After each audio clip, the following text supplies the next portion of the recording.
Hello and welcome to this new video on how to become Airbnb Superhost. So if you are new here, subscribe and press the notification bell icon so you don't miss any upcoming further videos. Now let's get started. There are 4 different criteria in order to be an Airbnb Superhost.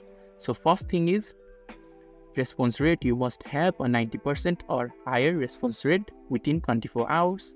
And second criteria is number of stays. You must have completed 10 plus stays that equal 100 nights or more.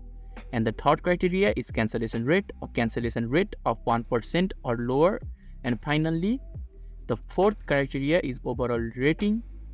You just need an overall rating of 4.8 or above in the past 365 days in order to be a superhost. And when you fulfill all the 4 criteria, then you can become an Airbnb superhost. So this is how you can become Airbnb superhost. So if this video is helpful to you, don't forget to leave a like button. Thank you.